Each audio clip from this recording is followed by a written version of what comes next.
when I think of that today, I'd have a technique of five, four, three, two, one, get up, like out of bed, right? Don't hit snooze. Don't Hmm. do any of that. So just think of discipline over feelings. Cause like, even for me, like I don't ever feel like going to the gym. You are listening to the 5 a.m. podcast, and today is your day. Good morning, early risers, and welcome to another transformative episode of the 5 a.m. podcast. I'm your host, Michael Clausen, and today I am honored to be joined by a man whose life journey embodies resilience, redemption, and purpose.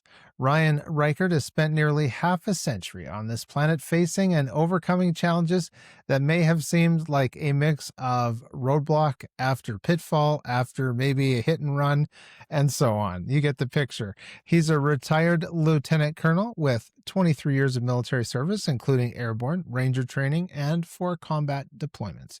Ryan has translated those leadership skills into the corporate world and beyond. He's a born-again believer in Jesus Christ, author, speaker, executive coach, and recovering addict. Ryan's path has been marked by what he calls multiple miracles through pain and perseverance, which you might be able to identify with.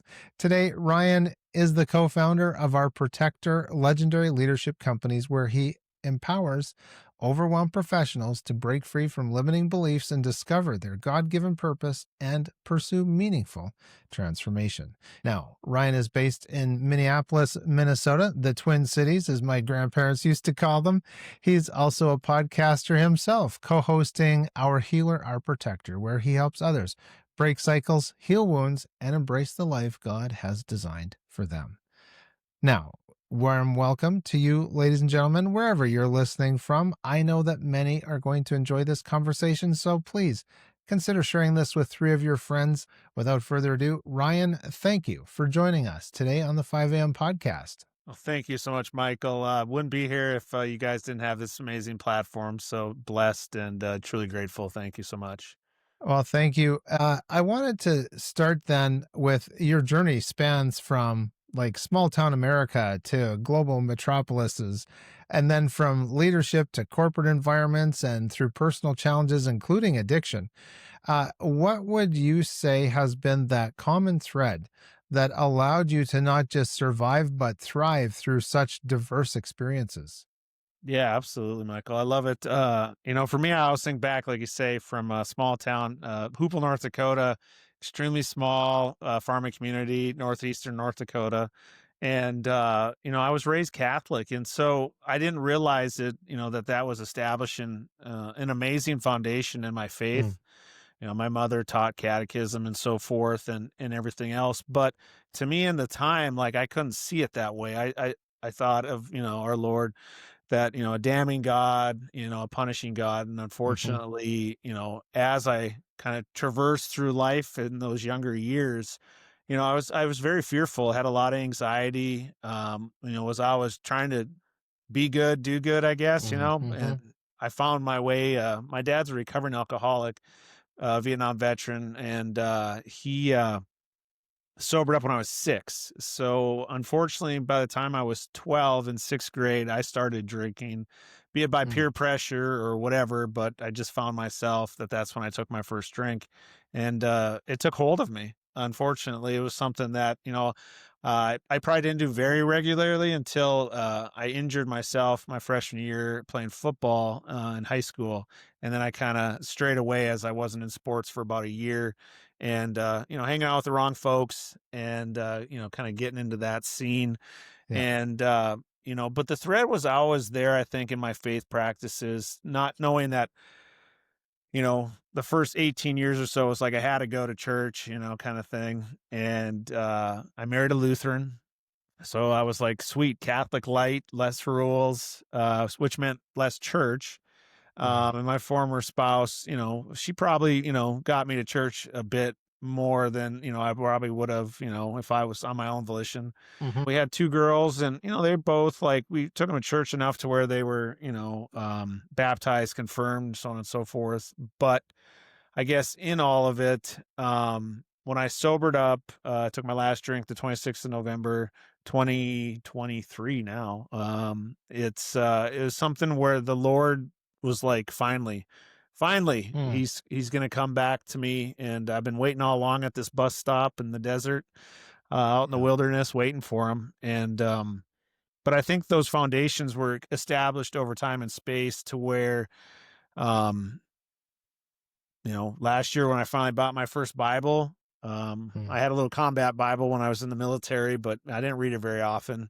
Maybe if the electricity went out and, TV didn't work somewhere or Right. whatever it may be. But, I just started reading it and I ended up, taking the Alpha course at our church, Eagle Brook here in Plymouth.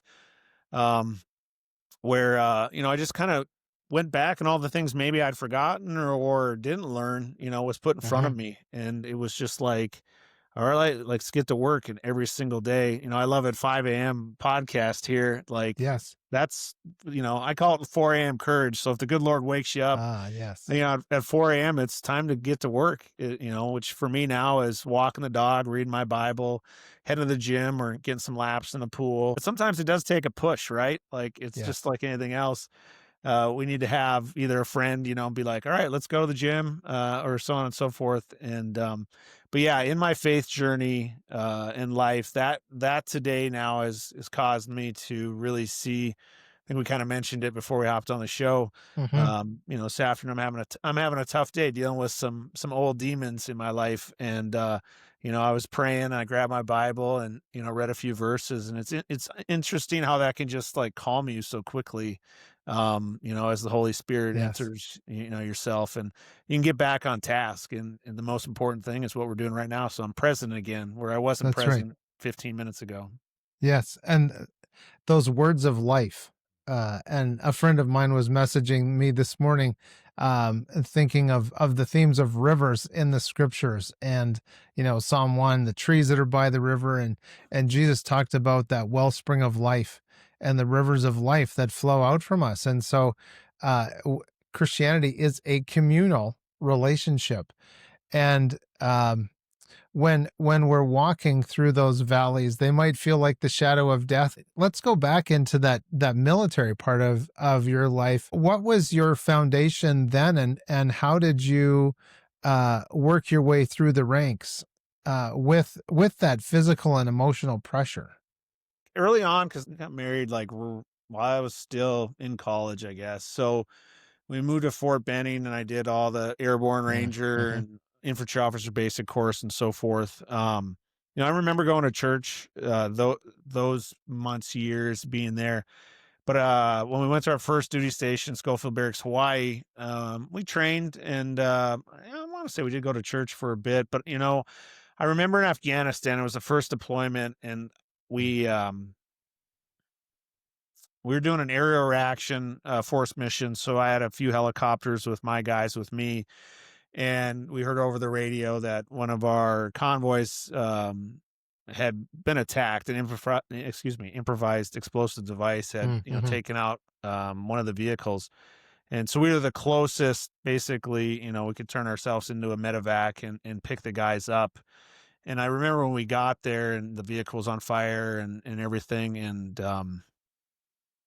the guys that were wounded, we got them onto my helicopter. And, unfortunately, not to be too graphic here for those listening or Mm-hmm. watching, but, the diesel burns on their skin and so forth. And not for you to have to imagine that, but it's one in the moment flying back to Kandahar. I remember, unfortunately,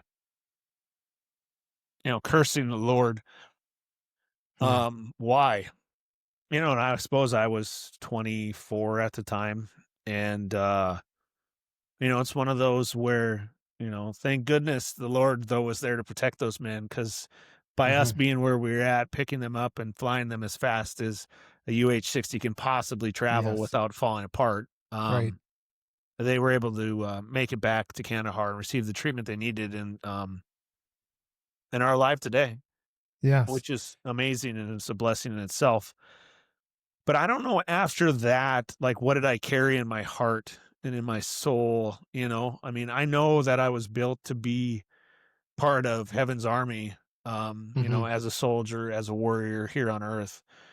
It's just odd that I can't specifically pinpoint, though, what did I hold on to all those years after that moment? Right. Because, we'd always have a saying, right?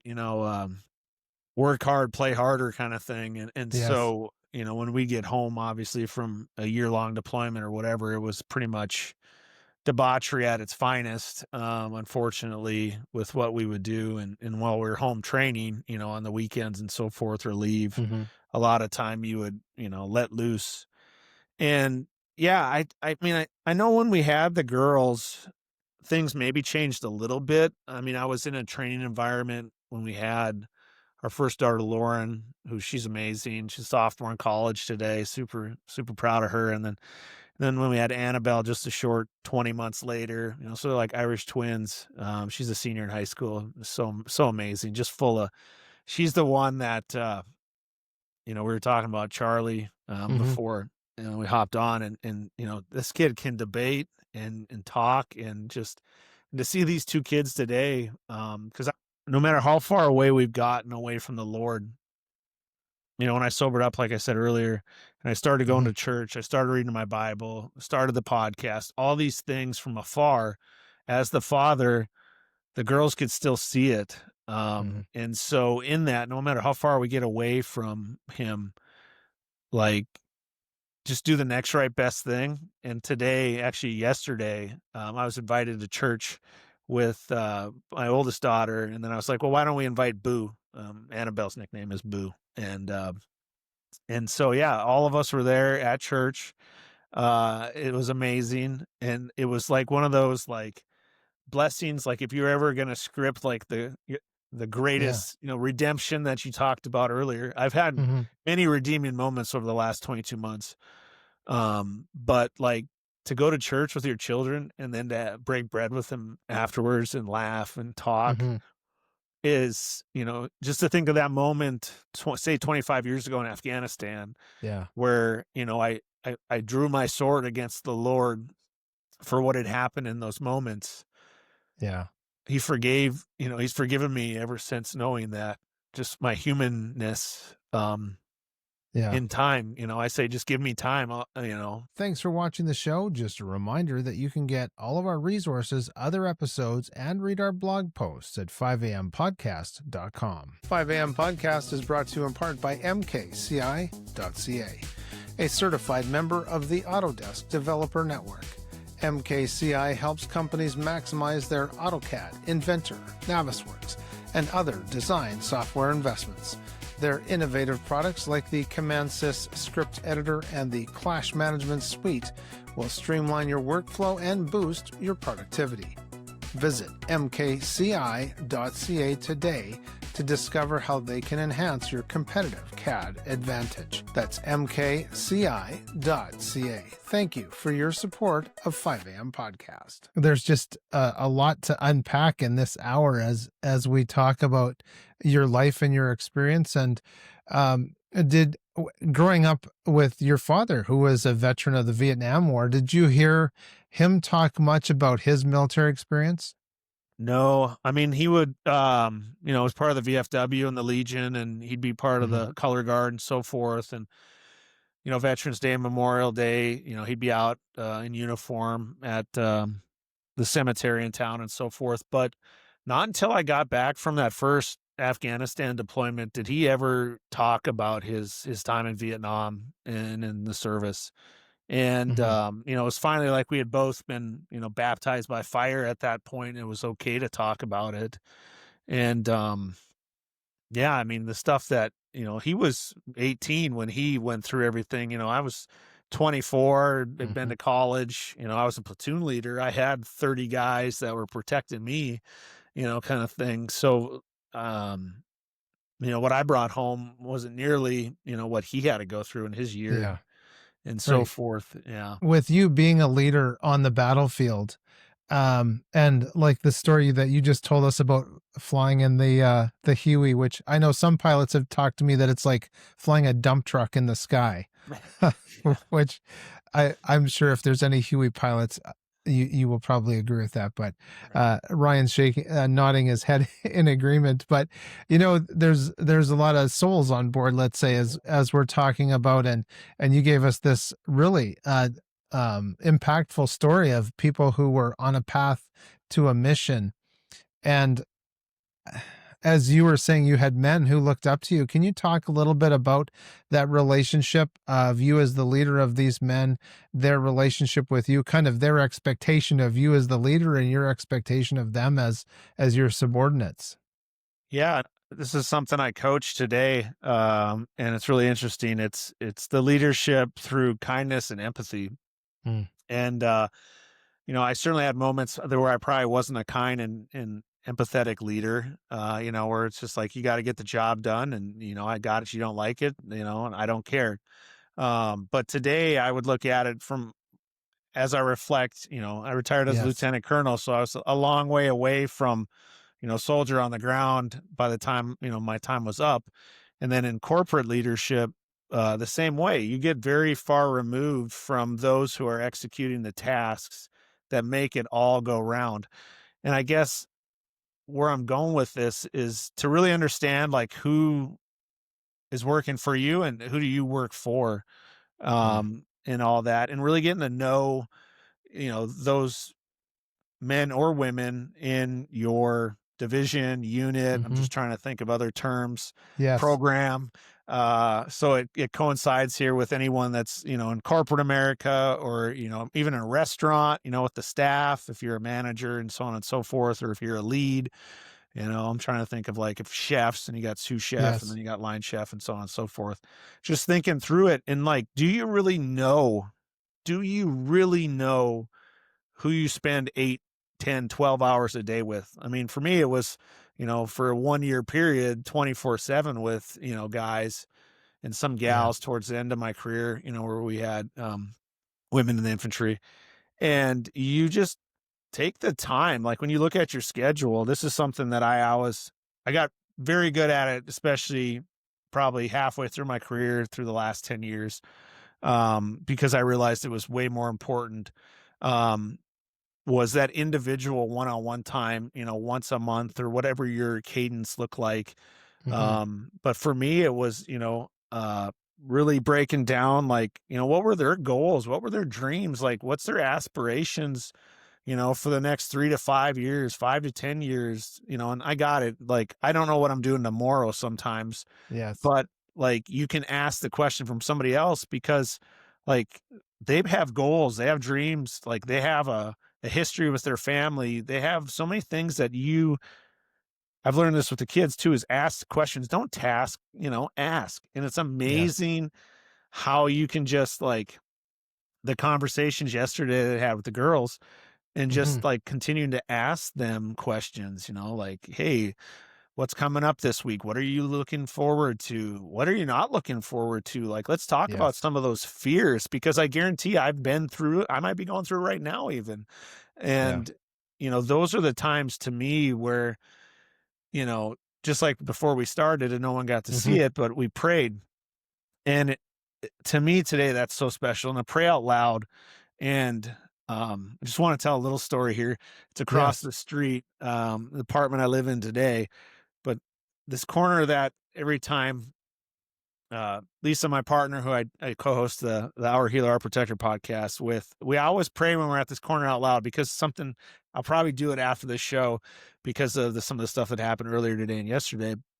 But, it's just like, God, please show us a sign. And every time we Mm. walk by that corner now, I'll get a text message like for one of the girls or one of our kids or Mm. from someone, and it's always like a good news story, right? Or it's like, hey, praying over someone was taking a test, last week and they're like, hey, I did okay on it. Like, it didn't kill me, right? Like, and so Yeah. understanding through all that. And so in leadership, it's that same way is understanding who we work with, who do we work for, and like their expectations, but also like our expectations. And if you really converse through that, you have that ability to lower the wall of fear Yeah. that's established between, you got to remember, some kid could be right out of high school, right out of college. Yes.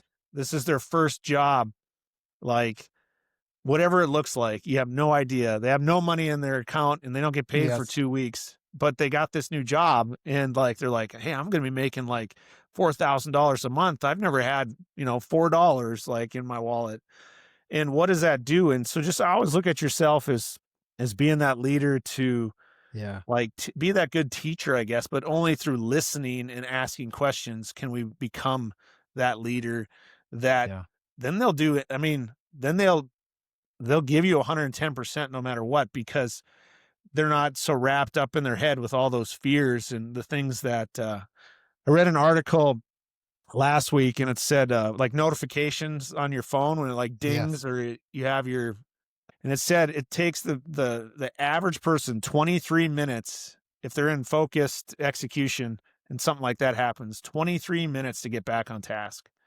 Yeah. So I was like, wow. I mean, I read a book, Dan Martell's book, Buy Back Your Time, a while Mm. back when probably a few months into when I started the business. And Okay. it's really interesting. That's like the first thing he's like teaches is like turn off all your notifications, like especially as a leader, as an entrepreneur, Hmm. as Yeah. someone that like, you need to focus through your day and, not just task. Like you actually have to like do some thinking. And Yeah. I was blown away because if you think about that, like how many interruptions does it take for you to burn your whole day and not be Yes. focused the entire time? And Totally. so that's something to think about too as a leader is how many times are you getting inside of your subordinates thinking Hmm. bubble, Yes. execution wheel, because I think we call those micromanagers. And Yes, that's right. yeah, so Yeah, we gotta let them chooch, do their thing. yeah, That little train's gotta go, yeah, and, we don't wanna always be jumping in to say, "Hey, what's going on? What you doing? What" yeah, just let them chooch. I love that it's ask, don't task. I like that. I'm gonna write that down. But one of the things that we all need, and especially, this is a morning radio show, we've also got our Sunday night at 6 p.m. And I know some my Sunday nights used to be like, sore stomach. I can't even think about Monday. Don't talk to me about it. But we all need that, whether it's Monday morning motivation or motivation in general. Thinking back to your career in the military and some of the guys or gals that might have worked under you, what looking back now and that need for motivation, and was there some techniques that you used back then that might be similar to what you use today for motivation? yeah. There's a couple of different mantras I go off of today. I have the discipline over feelings and growth over Yeah. comfort. It was very easy in the military because sweat more here, bleed less there. Very, Yeah. very easy, right? And you had anywhere from like my first unit, 31, guys in a rifle platoon, so forth. So, and we had a meeting too. So I mean, our mornings look like, 5:30 a.m. or 6 a.m. meeting, and then you go out, salute the flag at 6:30, execute, PT, and then, clean up, have breakfast and so on and so forth through the day. So that in itself, you know, you weren't going to not show up and, you're for me being the leader. Yeah. Granted, we might have had some guys that, would miss formation and so forth. And, from there, they'd, Hmm. be counseled and everything. But when I think of that today, I'd have a technique of five, 4, 3, 2, 1, get up like out of bed, right? Don't hit snooze. Don't Hmm. do any of that. So just think of discipline over feelings. Cause like, even for me, like I don't ever feel like going to the gym. Like I Yeah. don't ever feel like writing another book. It's just like, you get these downloads. I believe it's just the Holy Spirit today, but you get Hmm. a download and then you just execute. So like that ask, don't task kind of thing Yes. is as a Yeah. leader, like we get downloads. I mean, I could go through my little notepad I have here Hmm. and sit here and go like, yeah, I have a lot of tasks that I've given myself. Okay. Like, yeah, co-founder, the good Lord and I co-founded, our Protector LLC. It wasn't Ryan. I didn't have this great idea. Like, come on, I can't, Hmm. I always make the joke of North Dakota public education, I mean, it's like, come on now, don't give me that much credit. And, but it's really one to me when we reflect on like where you're at, what do you want to be? Like you can't Hmm. get in better shape by you have to eat better, you have to sleep better. And then when you say you're going to get up, you get up and you go to the gym. But it's Yeah. better if you do it with somebody else because then you're not letting them down and they're not letting you down. If you're trying to always do it Hmm. alone, I've found that left to our own devices, like we're probably not going to do it. So it's best to have a Yeah. coach Right. I'm not saying this to like, obviously sell Ryan's business and what he does, but like I have a sales coach because I don't like calling people, Mm. obviously to get a new client. I mean, who'd want to do that? So I literally, I pay someone to like on Monday mornings this morning, like I had a call from 9 to 10, and it's like, all right, when's your power hour today? Who you calling? Like, and then who you doing tomorrow? And then we have individual one-on-one coaching later in the Mhm. week. But that to me is the necessity. As we go through, like, think about in high school, think about in college. I played rugby in college, like played all the sports. Like you had a coach, right? And an assistant coach. I mean, it's one of those things that it's set up for a certain reason. Like okay, taxes aren't a good example because death and taxes. We know we got those two are Yes. certain, but like Certain. financial advisors, like most people are like, absolutely, I have a financial advisor. Well, why wouldn't you do that with like your health, like so your Mhm. physical fitness? Like let's say you can't cook, wouldn't you like want to learn how to cook? Like, yeah, you got to pay a little Mhm. bit of money. I got it, but like just think about how successful you could be if and we invest in our retirement so much, something we have no idea if it's ever going to come. Yeah. Could be 5, 10, 50 years down the road. I'm not saying not invest in your retirement. Totally. I was going to be a financial advisor before I ended up retiring in Minnesota. So that's a whole nother hour story we could get into. But um, just start thinking about that when you think about what you want to be when you grow up. Like, Mhm. I don't want to be anything when I grow up because I never want to grow up. I want to like be the 6-year-old little boy that now I'm strong enough to fight all those dragons and demons that I was scared of under the bed when I was 6 years old. Yeah. That to me is understanding what we need to put in. And it goes back to that. I will say every single day, it's discipline over feelings, it's growth over comfort. So like when you want to be whatever you want to be, Yeah. like it takes a lot of work. And just because like I've done stuff doesn't mean I wanted to do it. It just knows now that I put the paces in to get a certain place. Yeah. So like if you want to write a book, yeah, I'm a good person to come ask or whatever, like, and we can help each other get through that process. But you have Right. to do the work. Like, if you don't produce a chapter, I can't read a chapter, and so on and Exactly. so forth. It's just like you guys Yes. with you don't have your show, Michael. I don't get to come on and be interviewed. So That's right. it's just the natural side of thinking what we put in, we get so much more out. And yeah, it's just unfortunately though, it's a lot of I don't like it, pull yourself up by your bootstraps. I'm not a huge fan of that one, but unfortunately, if you don't have a battle buddy, you don't have a coach, you don't have a partner that enjoys those same things, like that Mhm. that incline gets a lot steeper, a lot It sure faster. does. It Yeah. sure does. Well, let's talk about community because there's so many of them. I think of working in broadcasting and theater, stage, entertainment, that kind of stuff.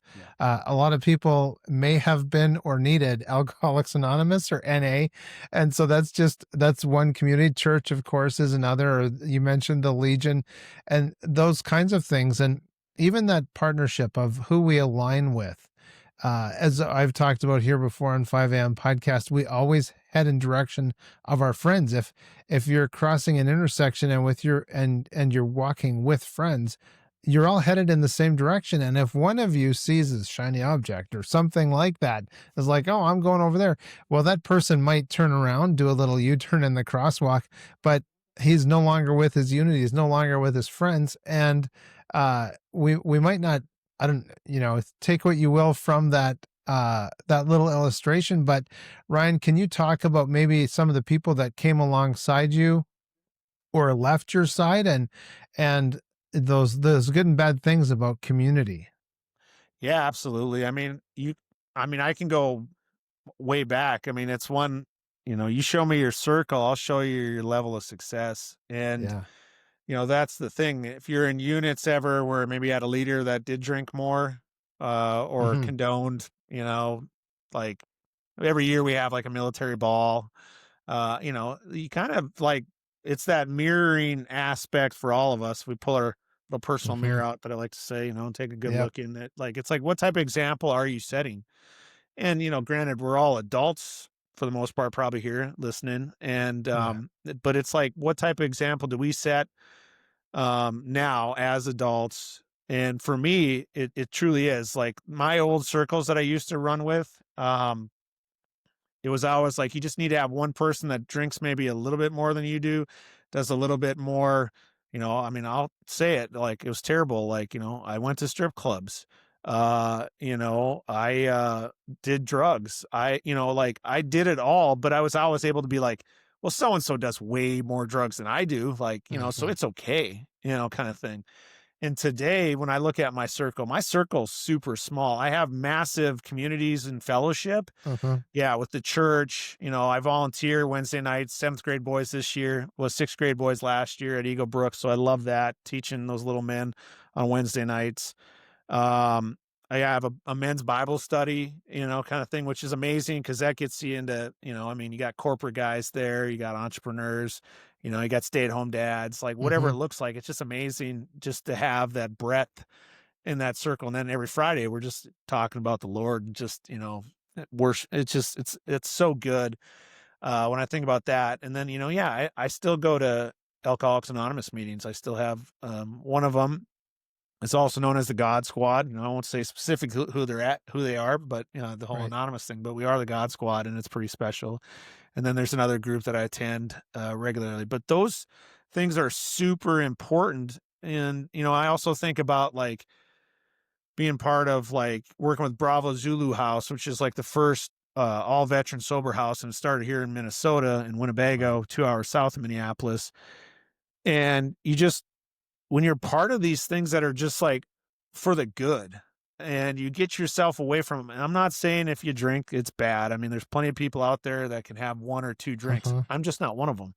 Yeah. And it just is one of those where we have to be very careful what that looks like. Cause like I Hmm. said, like when I think of, I'll air out some dirty laundry. My two girls on Saturday night, since one goes to the U and one's in high school, like I learned through the grapevine they went out drinking, kind of thing. And, it's hard to reflect on it because I know what I've done up until Hmm. the 26th of Yeah. November 2023. And thank the Lord that I never hurt anyone. And no one, ever was physically harmed in my driving while, Yes. intoxicated. Right. I went to jail when I was a freshman in college, was arrested down here after a rugby tournament, the All Minnesota tournament. It was like September of 1997, I think. And yeah, I got to find out what the court system looks like here in Hennepin County. And, so like those are the things that we have to be very careful because my past still, like the kids probably look at it as like, well, dad, drank and drove or, whatever kind of thing. And he was Hmm. fine. Like it seemed to work out. And, it's as I was telling the girls, I wasn't happy, that they chose, one of them chose to drink and drive. Mm. And to that end, we have to be very careful, like blessed that she made it home and nothing happened, but, just don't do it again kind of thing because we don't know what the next time brings. And, Yes. those are the dynamics of like being very cognizant of your circles. And it's so hard because I remember going through it, especially as we went through the divorce process and like every friendship that we were a part of, like I was no longer a part of, like, after things separated. And then now to see it, like I want to say, even for my former spouse, like she's not part of some of the groups too.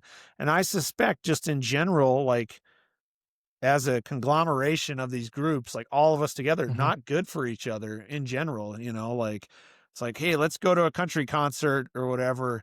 We'll get an Uber and, cause we know we're going to drink and we're going to party it up and then we're going to come home. And it's like, well, I wasn't going to church back then.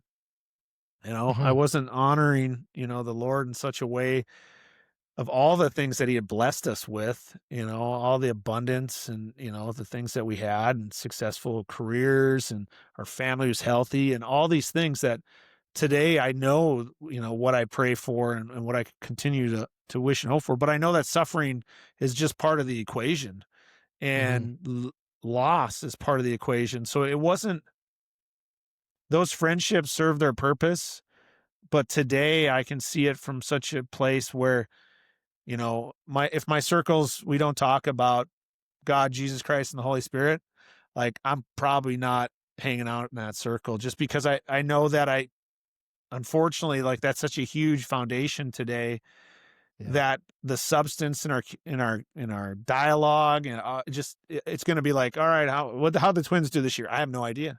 I have no idea. I didn't go to a Twins game this year. I don't know if I Right. watched them. I have been watching the Mariners, and the Blue Jays because I was at a retreat a couple weeks back, and there was a couple there that was, from Washington, and so I watched it. Now I'm intrigued, so I have watched a Oh couple of those yeah. games. Right. But that only Yeah. stemmed from a Christian leadership retreat for couples having that conversation, and that wasn't the first conversation, we had about things in Right. life. We had talked about a lot of other things, and, sports just happened to be, like, the 6th thing we talked about as Uh-huh. opposed to, like, the 1st or 2nd, and Yeah. like I said, I'm not saying it's bad if that makes your top 3 list.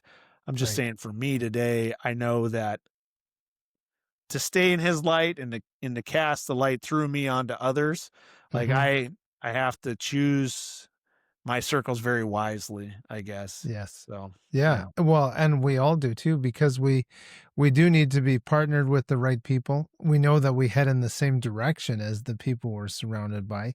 And there was a time in my life where I was managing a project, and there's people of different age levels and skill levels working on this project together, and it could get a little frustrating, and a little fun, of course, too. But that particular job brought me to realize that if I kept doing exactly the same things that I was doing, I was going to 10 years down the road be doing exactly the same things as the couple older guys that were on this project. And if I didn't want to end up like them, I had to do something else. And then I found out about some really great books, and I realized if I want to level up, then I need a new circle of friends. Well, that's a little daunting. You got to find the right people. But that also means saying goodbye, kind of putting some things to bed. Mhm. And um there's so I would say there's so many options in life. We have the option to stay the same. We have the option to do common things and get common results. We have the option to do uncommon things and get uncommon results. And we're inundated with let's say political cycles, advertising cycles. We're in baseball playoff season right now, and boy, somebody that produced a lot of sports back in the day, um i i I don't watch sports anymore. It was too much like work. And I had this like after I left one of these jobs where I was like 38 hockey games in the season plus playoffs. That's like at least one hockey game every single week for the whole entire, like, you don't get a holiday. You're at work. It's, whatever. There's no, might not be a hockey game on Christmas, but there was one on the 23rd and the 26th and the 27th. So it really is that fascinating thing of life of what choices do we make and where do we head? And I know that some of our listeners, they're driving to work, they're coming home from the night shift. God bless you if you just went through the night shift. Let me tell you, that's not for the faint of heart. So hats off. And there might be people in public service, ambulance drivers or police officers, firefighters, and thanks for what you do. But ladies and gentlemen, uh, is doing what you want right now what you want to be doing, or do you see it as a stepping stone? And Ryan, I'm sure that you probably had things as stepping stones as in your military career. Were you really minded on that upward mobility, or where was your focus? Oh, yeah, I was so complete upward mobility. When I was, in high school, my dad's very good friend, was a full bird colonel, 3 tours in Okay. Vietnam, Wow. and, so when I joined, for me, successful military career was full colonel, '06, Mm. and, I retired as a lieutenant colonel, '05, so it took me, gosh, so let's see, it's been 3.5 years since I retired.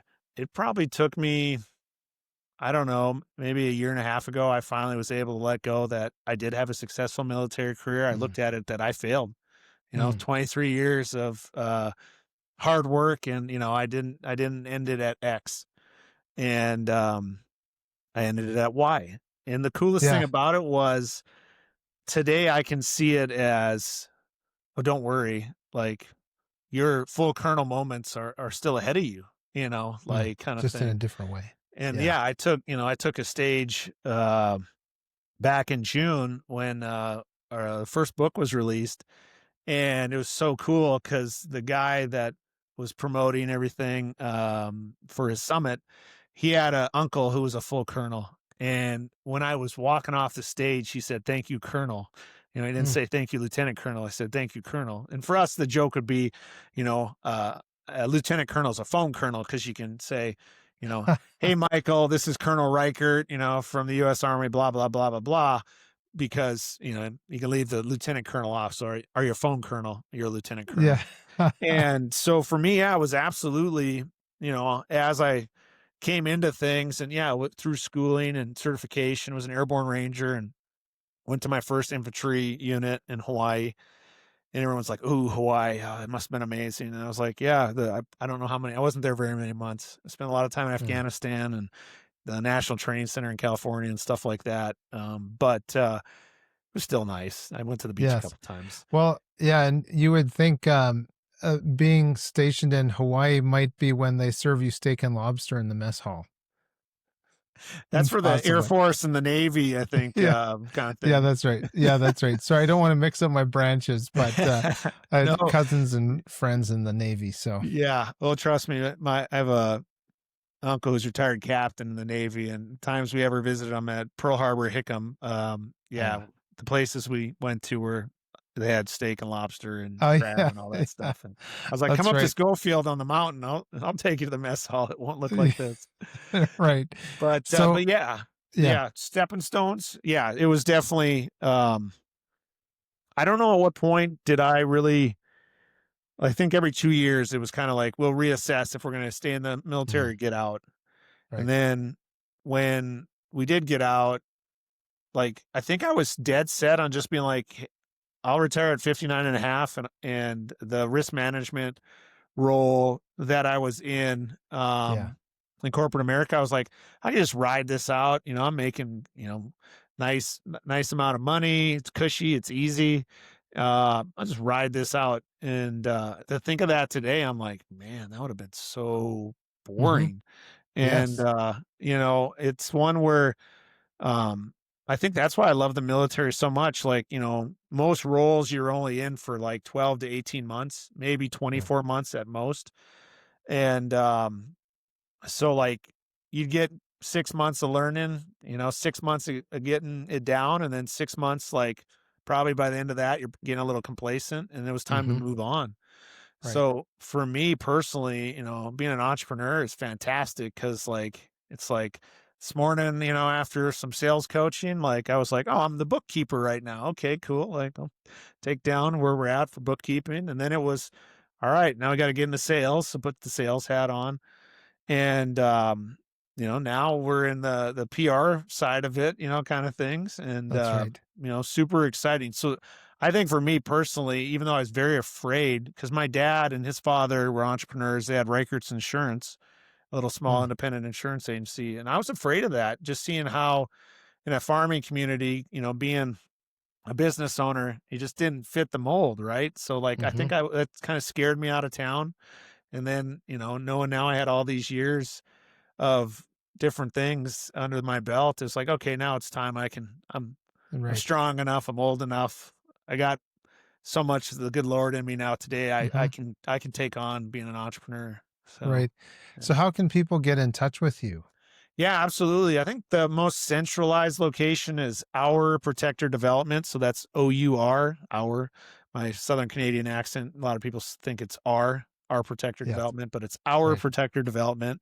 And that'd have everything on there from the two books that are currently out. We'll have two more out later on, November, December here. But the first one's Hmm. God Only Knows and the Devil Comes for You, a Second Chance at Life. And so that's for everyone under the sun. You don't need to be looking for a second chance. It's certainly great if you're in that Hmm. valley, but I know it's hard to, want to read a book when you're in the dark.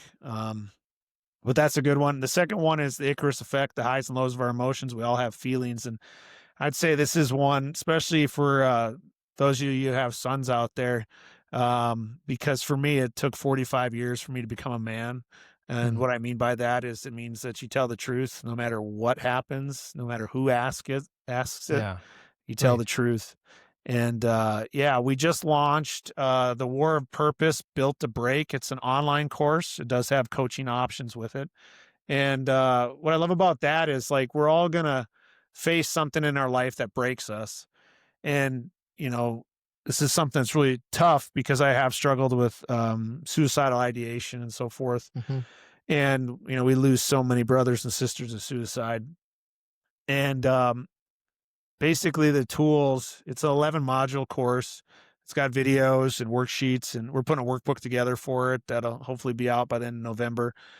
And basically, though, the daily practices and contracts that it has you go through, I think back the question you asked about like getting you Hmm. out of bed. Yes. Well, there's part of the worksheets is a contract with yourself, Mm, basically where you affirm, and understanding that whatever you did write down, like you're going to execute it. You will say what you're yeah. going to do. You give yourself certain gates to get through it, and so forth. And so, yeah, I'm really excited about that and to see, where we can continue to take, Hmm. certain clients that we've had over the last year coming up here. And Yeah. yeah, it's really exciting. And then also, yeah, Our Healer, Our Protector podcast. If I think it's on everything you listen to, and it's on YouTube if you want to watch us Oh, on Tuesdays at 7 a.m. Central. We launch a new episode. So tomorrow morning, there'll be a new one out. But yeah, that's Our Healer, Our Protector. nice. One of your episodes had talked about what are you afraid of? And so, as someone that's faced those, not just personal demons, but those combat deployments, how has your relationship with fear evolved over the years? And is there something from that you teach others in confronting their fears? Yeah, absolutely. The first thing is you have to name them all.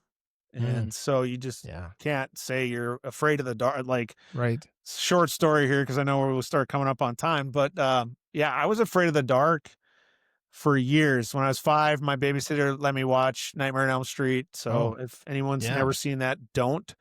So I teach, the control facet of putting yourself, like people all the time, "Oh my goodness, have you seen what's going on in the world?" No, I don't watch the news. Hmm. Like, I can control that. I have like my Yes. life, like I'm like, I mean, sure, it's gonna be winter here, and I'm sure it'll be cold and not wonderful or whatever this winter, but like, I can control turning on and turn off the news. And so, Hmm. like, I'm more than happy to like read some articles and give if you want my opinion on it, but Yeah. you're not gonna be able to hit me blindsided with it because I just don't. So I've learned that like scary movies, don't do it. Yes. Um, let's see. Yeah, the news, I definitely don't do it. If it comes to like a so the financial side for me was the very last like Mm, fear to conquer. I always thought like, I got to have $1 million in the bank. If I don't have $1 million in the bank, I'm broke. It's hmm. like, dude, you're so far from broke. You have no idea. And today now the good Lord's like, no, we'll take you down. Like we'll lower that bar so your threshold gets more and more. Because he's always going to provide a roof over your head. It might look like an That's right. underpass of a highway, but Yeah. like, he's going to keep you warm, dry, and safe. Probably feed you once every 40 days, and make sure you get water, once every, few days. But Hmm. that's the where we put our bar is how we can gauge our fear. If we say we need to have $1 million in the bank and the closest you ever get is X, well, it's just like being a full bird colonel versus a lieutenant colonel. Like you have to understand that there's a reason. It's either a lesson or it's a blessing. Like always, never looking at Yeah. it that it's a failure. The only time you ever are a failure is if you don't get back up again. And so that to me is how I teach everyone is, understanding a name, because it is like there's people, places, there's things out there that we fear, just like you're talking about, Michael, Hmm. the Sunday night, worries of Yes. the next week. I That's right. I still at times, depending on, and it always goes into preparation. I Hmm. always know if I don't prepare a certain way, that that's all that is. And so for me now, Hmm. like I said, like I just read my Bible if it's something that there's no way I can prepare for it. There's just no facet. There's no book I could read to educate myself. There's no mechanism. It's a nebulous thing that I haven't encountered yet until, just like you and me, like besides like some emails and some text Yes. on whatever, like we hadn't met yet. I Yeah. did do a little bit of research, check out YouTube and so forth, Thank you. but let's just say that didn't exist. Like I would pray just like we did before we executed the podcast, but I'd also Hmm. read from my Bible for me personally. So if that's not quite where you're at, like just meditation's like very powerful too. Like being able to sit in silence. I know it doesn't happen like right now, but start with 30 seconds, start with 60 seconds, start with 2 minutes, whatever it looks like for you, Hmm. and get grounded outside of the noise we allow in our surroundings. Yes. And one of the things, I know I mentioned it in the intro, was the term modern wasteland. There's video games about wasteland. People fantasize about the apocalypse and surviving with your cartoon character on the interwebs. Can you describe maybe our current time in light of that? What specific challenges do you see people facing today that perhaps weren't as prevalent in previous generations, and how can maybe faith and learned behaviors execution navigate this landscape? Yeah, no, it's interesting you bring that up. I think of the Book of Eli with Denzel Washington, and Yeah. that paints Yeah. a very, for me, anyways, kind of what I think of a wasteland. And what was so beautiful about that, there's two sides of the story that I love, is they're chasing after the Bible, this one Yes. book. And what was so cool was it was in Braille, and my mother, the later half of her career, she was a special education and reading teacher, but she Mhm. taught visually impaired students. So she could read Braille and she had a Brailler. And I was just thinking to myself, wow, like what does that take? And to think Mhm. back to that movie, The Book of Eli, where, you know, he loses the Bible and, they find out that it's in Braille. So it doesn't do them Yes. any good. Right. But by memory, then he does it when he's on Alcatraz at the end. And so I guess where I'm going with this is depending on where your foundation is faith is, since you guys are driving the car right now, you can't see, but on my inside of my bicep, I have faith, hope, and love with prayer hands. And it's something where without our faith, we cannot have hope. Without our hope, we cannot create love. And love is the most important of the three. Mhm. And that's what I think we've lost today is the love for our fellow brothers and sisters. Love thy Mhm. neighbor is the most important thing. And it's not the person who lives in the house next door to you or across the street. It's Yeah. every single child of God that you come across. I run into this all the time. Like as you're driving down the highway and someone's holding a sign, any help, please. And I look at it as, where I grew up, we didn't have any homelessness, in Mhm. Hoople, North Dakota. I don't think we had any in Grafton, North Dakota. Maybe in Grand Forks they did, but, it was one now, like, I need to know their story. I need to help them. I want to help them because what does it take for them to stand out there on that corner? I mean, Yes. and, like, I don't have a lot, but I have enough, Yeah. and to me, that's where love is so important.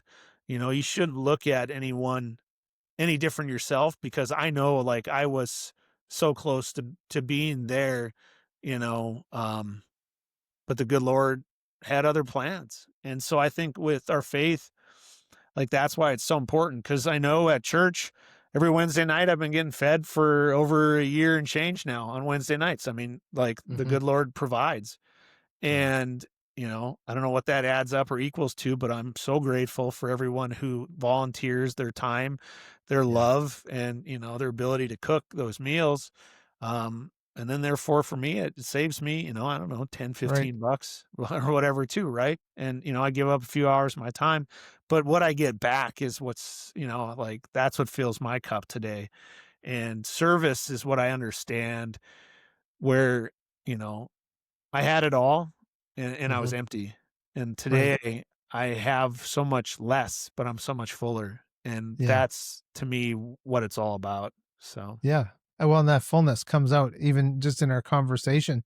And so then speaking of the people on the side of the road, man, you just was driving in LA once, and the driver, we were at this intersection, and there was a guy with a cardboard sign, and I know that that fellow that was standing there reminded us both, my driver and myself, of somebody that we knew. And he said, "Just a second, Michael, I got to pull over the car." And he went over and prayed with that guy and gave him whatever he had on him. And generous soul for sure. But then you think of the cycles. We know that it takes so much, even for those people to humble themselves and get out there with a sign. But breaking cycles and healing wounds. I think we'll probably end off with this one today. But that's what your mission is now, helping people break those cycles and heal wounds. So I don't know if you want to get into the cycle in your life that was most difficult to break, but what advice would you give to someone who's trying to break free from those generational patterns or those personally imposed fears and prisons?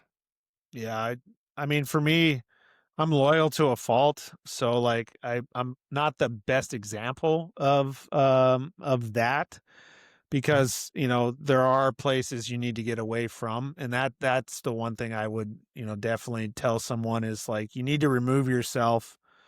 Mm. That's why I love Bravo Zulu House so much, and I think of the guys that are currently there, like some coming from North, South Carolina, to Minnesota. Their first winter is Yes. gonna be rough. But that's what we need to do, and that's where I think it's so important, if you're looking to get help, Hmm. you have to get outside of that comfort. Like, we're human. You personally aren't lazy, but humans are lazy. So Yeah. unfortunately, that makes you lazy. And so it's really that simple as breaking the cycle. If you think of everything under the sun, we as humans want to make it more comfortable. Like, trust me, Hmm. don't get me wrong. I love my HVAC. I love having Yeah. air conditioning. I love having heat. I love sleeping on whatever type of bed I have that's comfortable. I know I have my fleece lined pants that I'll get out here in a couple weeks. Yes. Like, these are all the things that we want, but, like, if you're in that cycle that Michael's talking about, if you're stuck on the merry-go-round, we realize to stop a merry-go-round, all we have to do is put our foot down. That's all we have to do, and so what I'm saying here is put Hmm. your foot down, ask someone for help. I know it's really hard. I'm not the greatest example of asking for help, but you gotta do it, and then be willing to leave where you're currently at, and that might mean leaving behind some people that you love, but you're probably not in a place to give them the Hmm. love that they deserve, Yeah. and it's really painful, it's really hard, and, it takes time and work, and, those are 2 four-letter words that a lot of time we don't want to do, you know? Yes. That's true. A tale as old as time. And that song, that childhood song of "She'll be coming round the mountain when she comes." We did not pick up on that as children, but that's basically someone that is not breaking a cycle in their life. They're going around the mountain yet again. But ladies and gentlemen, that brings us to the end of today's powerful conversation with Ryan Reichert. Ryan, absolute sincere thanks. So much for your authenticity, your wisdom, your openness, and just sharing your journey with our 5 a.m. community. Thank you so much. Thank you, Michael. Blessed to be here.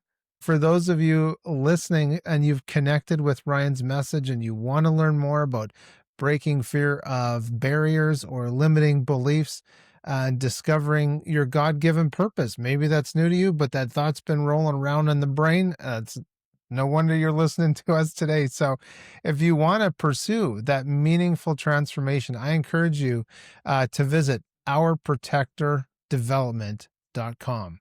We'll make sure that's up on the screen. You'll find Ryan's books, including God Only Knows When the Devil Comes to You, his online courses, information about his executive coaching and leadership consultation services. Remember, as Ryan shared today, our greatest challenges often become the foundation of our most significant growth. Until next time, remember that your best days are still ahead. That final chapter in your book has not been written. So please seize your day. Enjoy those sunrises and sunsets and all those beautiful adventures in between. I'm Michael Clausen, and I will see and speak with you next time on 5am Podcast. Thanks for watching the show. Just a reminder that you can get all of our resources, other episodes, and read our blog posts at 5ampodcast.com. 5am Podcast is brought to you in part by mkci.ca, a certified member of the Autodesk Developer Network. MKCI helps companies maximize their AutoCAD, Inventor, Navisworks, and other design software investments. Their innovative products like the CommandSys script editor and the Clash Management Suite will streamline your workflow and boost your productivity. Visit mkci.ca today to discover how they can enhance your competitive CAD advantage. That's mkci.ca. Thank you for your support of 5am Podcast.